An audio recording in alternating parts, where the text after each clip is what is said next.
నా YouTube subscribers అందరికీ నమస్కారం. ఈ రోజు మనం కరీంనగర్ జిల్లాలోని కాసింపేటలోని శ్రీ మానసాదేవి టెంపుల్ దగ్గరికి అయితే చేరుకున్నాం. ఇక్కడ స్పెషల్ ఏమిటంటే ఇక్కడ అమ్మవారు స్వయంభూగా వెలిచారు. ఇక్కడ ఇంకో స్పెషల్ ఏమిటంటే నాగప్రతిమలు, అంటే 54 శివలింగాలు 54 నాగప్రతిమలు ఉంటాయి. మనసులో ఒక కోరిక కోరుకొని ఇక్కడ ఉన్న ఆ శివుని తల నుంచి వచ్చే గంగా జలముతో అభిషేకం చేస్తే మన కోరికలు తీరుతాయని చెప్పి ఇక్కడ ఉన్న భక్తుల నమ్మకం.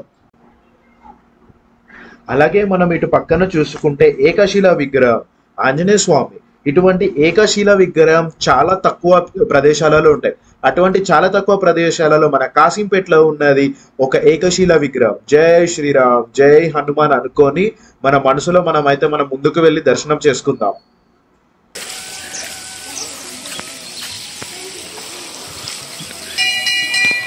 ఈ కనిపిస్తున్న ధ్వజస్తంభం మొత్తం ఏకశిలతోని చేసినదట.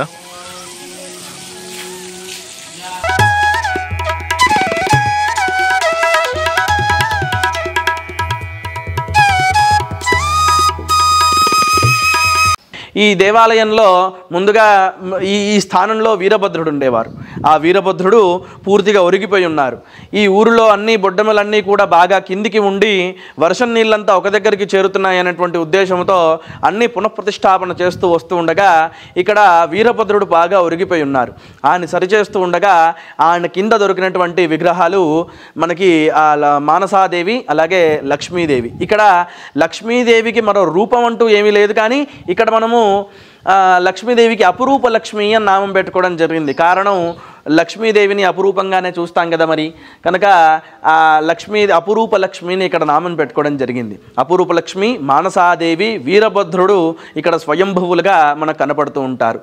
ఇక్కడ వీరభద్రుడిని కదిలించినప్పుడు మానసాదేవి విగ్రహాలు కనబడ్డాక ఇవి మానసాదేవియే నిర్ధారణ చేసుకోవడానికి ఎంతోమంది పెద్ద పెద్ద పురోహితులు అలాగే ఈ సైంటిస్ట్కి సంబంధించినటువంటి వారు వాళ్ళందరినీ కూడా కలవటం జరిగింది. ఒక సంవత్సర కాలము ఈవిడ మానసాదేవియే అని కనుక్కోవటానికి సమయం పట్టగా ఇక ఎప్పుడైతే నిర్మాణ కార్యక్రమాలు ప్రారంభం చేశారో అప్పటి నుంచి 9 నెలల ఒక రోజులో ఇంత నిర్మాణాన్ని పూర్తి చేసుకున్నాము. అలా దేవాలయము అమ్మవారు ఇక్కడ విగ్రహం ఉండబట్టి 800 సంవత్సరాలు అయినప్పటికీ దేవాలయం కట్టి మాత్రం 5 సంవత్సరాలు అయింది. అనగా ఈ దేవాలయంలో ఎక్కడా జరగని విధంగా, అంటే అమ్మవారు ఎంత అరుదుగా ఉంటారో జరిగే కార్యక్రమాలు అంతే అరుదుగా జరుగుతూ ఉంటాయి. ఈ దేవాలయంలో పరమేశ్వరుడికి అత్యంత విలువ ఇచ్చి ఉంటాం. ఈశాన్య స్థానములు 108 శివలింగాలు, అలాగే పరమేశ్వరుడు, ఆ వెనుకగా చూస్తే వీరభద్రుడు, ఆ తర్వాత నవగ్రహాలు, అలాగే ముందులో ఆగ్నేయంలో చూస్తే మనకి ఆంజనేయ స్వామి, అలాగే పాకశాల, యాగశాల వంటివి దర్శనం చేసుకుంటూ గణపతి, రామాలయము, మానసాదేవి ఆలయము, అలాగే లక్ష్మీదేవి ఆలయాన్ని దర్శనం చేసుకుంటాము లోపలికి రాగానే. ఇక్కడ పరమేశ్వరుడికి అంత మంచి స్థానం ఇవ్వడానికి కారణము ఆడపిల్లకి తండ్రి అంటే అత్యంత ప్రేమ ఉంటుంది కనుక అమ్మవారి తండ్రి పరమేశ్వరుడు కనుక ఆయనకు అంత విలువిచ్చాము. ఆయనకి ఎంత విలువిచ్చి కార్యక్రమాలు చేస్తే ఆవిడంత సంతోషపడుతూ ఉంటారు కనుక ఇక్కడ ఆయన కార్యక్రమాలు చాలా విశేషంగా జరుగుతూ ఉంటాయి. తీసుకుంటే మన శివరాత్రి విషయం, అహోరాత్ర కార్యక్రమాలు జరుగుతాయి. ఉదయం 6 గంటలకి ప్రారంభం చేస్తే శివరాత్రి నాడున మరుసటి రోజు ఉదయం 6 గంటల వరకు కూడా నిరాటంకంగా కార్యక్రమాలు జరుగుతూ ఉంటాయి. 20 మంది పురోహితులతో నిరాటంకంగా అభిషేకం జరుగుతూ ఉంటుంది. మరునాడే ఉదయాన్నే శివరాత్రి మరుసటి రోజు ఉదయము 6 గంటల తర్వాత అన్నాభిషేకము చేసి కార్యక్రమాన్ని ముగించి అన్నాభిషేకం చేసినటువంటి అన్నముతోని అన్నదాన కార్యక్రమాలు ఈ దేవాలయంలో జరుగుతాయి. ఈ దేవాలయంలో నవగ్రహ పూజ ఫలప్రదాయిన్యై నమః అని అమ్మవారికి నామము కనుక ఈ దేవాలయంలో నవగ్రహ పూజలు అలాగే రాహుకేతుల పూజలు అత్యంత వైభవంగా జరుగుతూ ఉంటాయి. ఈ దేవాలయంలో అత్యంత విశేషము సంతానానికి అత్యంత ఫలితంగా ఉంటుంది.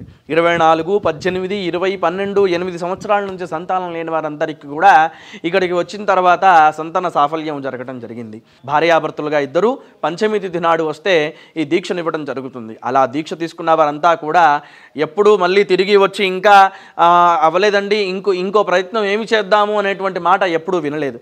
వాళ్ళు ఆ 41వ దీక్ష పాటించటము, వారికి వెంటనే సంతాన సాఫల్యం కావటము జరుగుతూ వస్తూ ఉంటుంది. ఈ దేవాలయంలో ఆ నిర్మాణం పూర్తి అయ్యే దగ్గరే అమ్మవారి ఆ సంతాన విషయము చాలా కీలకము అని అర్థమవుతుంది. 9 నెలల్లో దేవాలయ నిర్మాణం పూర్తి అయింది, అనగా గర్భం దాల్చినంత సమయంలో ఈ దేవాలయం పూర్తి అయింది కనుక అమ్మవారిని నమస్కరించడమే ఆలస్యము. ఈవిడ్ని భూప్రపంచం అంతా తిరిగిరా, ఎక్కడైనాను నీకు దేవత అని అంటారో అప్పటి నుంచి నీకు దేవతా స్వరూపాన్ని ఇస్తాను అని పరమేశ్వరుడు అంటారు. అనగా ఇప్పుడు భూప్రపంచం అంతా తిరిగినా ఎక్కడా కూడా ప్రేమ వ్యవహారాలు అందవు అమ్మవారికి. ఎవరైతే అమ్మవారి దగ్గరికి ప్రేమగా వస్తారో వారి వెంటే వారి కార్యం అంతా పూర్తయ్యేంత వరకు ఉండి వారి కార్యాన్ని తీరుస్తుంది అమ్మవారు. అలా మానసాదేవి అనుగ్రహము అందరి మీద ఉండాలని ఎప్పుడూ కోరుకుంటూ ఉంటాను. మనం ఇప్పుడైతే ఆలయ చరిత్ర గురించి అయితే తెలుసుకున్నాం కదా. ఇక్కడ కనిపిస్తున్న లింగాలకు మరియు నాగప్రతిమలకు నేనైతే అభిషేకం చేసేసి తిరుగు ప్రయాణం అయ్యాను.